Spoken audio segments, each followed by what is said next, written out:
बात करते हैं हम आगे। अगर तो देखिए, हम लोगों ने पहला स्टेटमेंट जो था ऑल टाइप्स स्टेटमेंट वो भी पढ़ लिया, दूसरा था सम टाइप्स।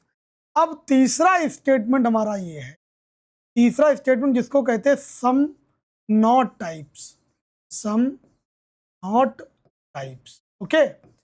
ये जो सम नॉट टाइप्स होता है, इसमें रूल नंबर 1 ये है, रूल नंबर अगर 1 की मैं बात करूं तो रूल नंबर 1 ये कहता है there is not right, there is not right, there is not right any without possibility, without possibility conclusion. मतलब इसमें बिना पॉसिबिलिटी वाला कोई कंक्लूजन राइट नहीं। रूल नंबर 2 सुनिए। रूल नंबर 2 ये है there are right, there are right all possibilities.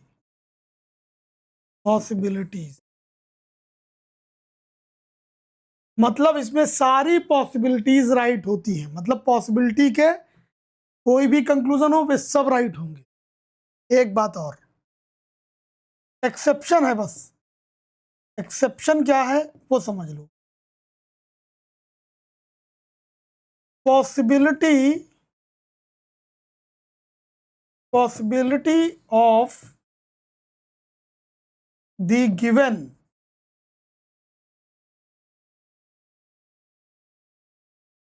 Statement या possibility of the given statement in the form of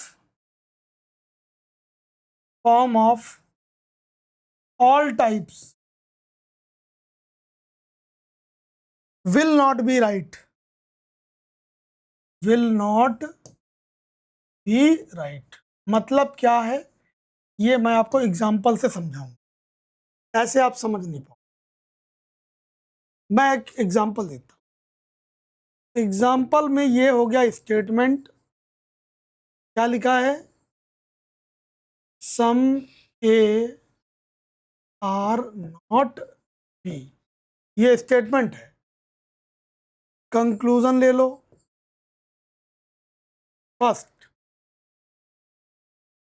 some B are A, एक ले लीजिए आप, एक ये ले लो, नो, या ये ले लो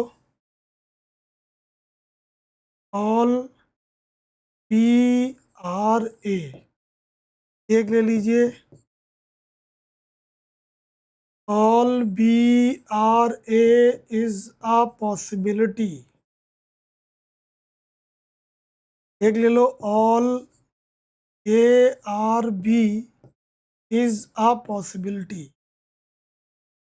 मेरी बात समझना, मैंने आपको जो पार्ट 1 था उसमें ये बताया था कि बिना पॉसिबिलिटी वाला कंक्लूजन तभी राइट होगा जब वो दिए गए स्टेटमेंट के सारे पॉसिबल डायग्राम को फॉलो, और पॉसिबिलिटी वाले कंक्लूजन तब राइट होते हैं जब वो दिए गए स्टेटमेंट के किसी एक डायग्राम को फॉलो करें और किसी एक डायग्राम को फॉलो ना करें। अब देखो इसका जो डायग्राम बनेगा possible some A are not B का, एक तो ये बनता है some A are not B, ये देखो ये वो ए है जो बी नहीं। आप एक ये भी बना सकते हो, ये ए है और ये बी, ये वो ए है जो बी नहीं है, some part of A is not B. और देखो ये ए है मान लीजिए, और ये पूरा पूरा ए बी नहीं है, तो भी कुछ पार्ट ए का कंफर्म है, क्या नहीं है, बी नहीं है। अब पहला conclusion some B are A, इसमें है बट इसमें नहीं है, तो विदाउट पॉसिबिलिटी है, एक में है और एक में नहीं है, तो क्या होगा, wrong. All B are A, इसमें है इसमें नहीं है, यानी कि wrong. But all B are is a possibility, इसमें है और इसमें नहीं है, इसलिए राइट है। क्यों, पॉसिबिलिटी का अगर कंक्लूजन होगा, एक में फॉलो होना चाहिए और एक में फॉलो नहीं होना चाहिए। ऑल ए आर बी, ये देखिए, ये सम ए आर नॉट बी, मैंने क्या लिखा था, possibility of the given statement in the form of all types will not be right. यानी इस स्टेटमेंट की अगर ऑल टाइप के रूप में पॉसिबिलिटी बनाओगे स्टेटमेंट की, सम ए आर नॉट बी, और हमने क्या बनाते ऑल ए आर बी, तो ये नहीं बनेगा, क्योंकि ऐसा डायग्राम ही नहीं बना सकता। ऑल ए आर बी अगर बना दोगे तो मेरा स्टेटमेंट कहाँ फॉलो होगा? स्टेटमेंट तो ये है ना, some A are not B, follow ही नहीं होगा। जब डायग्राम नहीं बनेगा तो पॉसिबिलिटी कहाँ से राइट हो जाएगी? This is all about the some not types statement. Okay, some not types statement.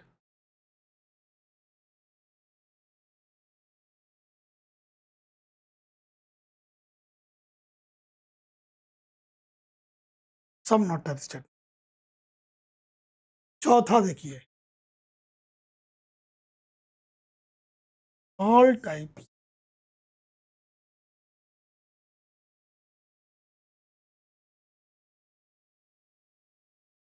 नहीं, no types.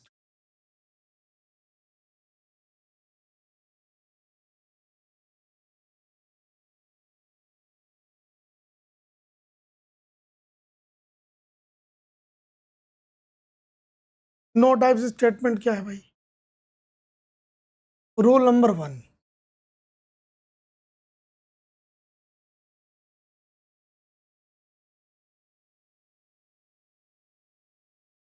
There are right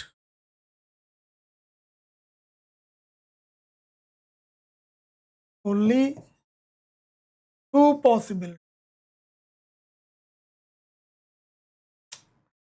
अरे भाई, there are right only two without possibility conclusion. एक तो ये बात, ठीक। और दूसरा रूल नंबर 2 ये जान लो,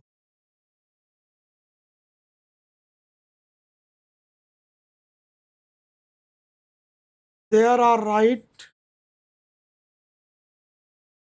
there are not right any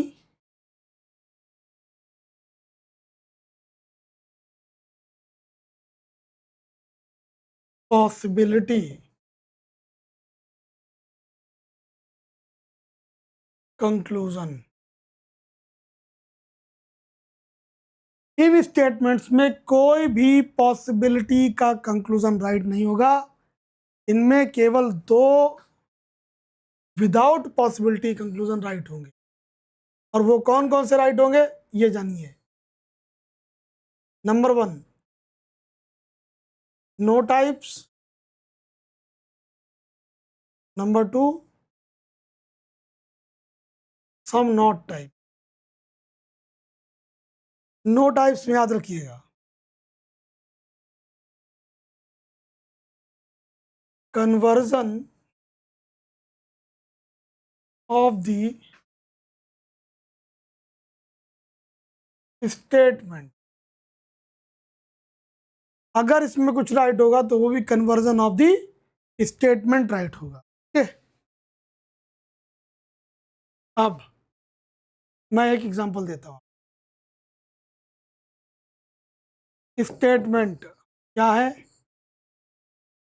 no A is B. Conclusion देखो फर्स्ट, एक तो क्या राइट कर सकते हो, नो टाइप यानी कन्वर्जन।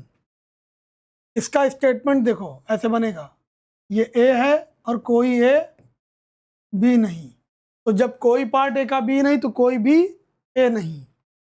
इसका मतलब पहला आप राइट कर सकते हो, नो बी इज ए। दूसरा राइट करें, जब सारे ए बी नहीं है तो कुछ पार्ट ए का बी कन्फर्म है, कुछ पार्ट ए का बी नहीं होगा। जब सारे के सारे ए बी नहीं है तो कुछ तो कन्फर्म है बी नहीं होंगे, इसलिए सम ए आर नॉट बी। तीसरा, जब सारे बी ए नहीं है तो कुछ पार्ट बी का तो कंफर्म है ए नहीं होगा। Some B are not A. इतनी बात समझ में आई आपको? ये था हमारा कंप्लीट सिलॉग जो हमने डिस्कस किया, सारे रूल्स बताए। कमेंट करके बताइएगा कि पूरा पार्ट 1 और पार्ट 2 कैसा लगा।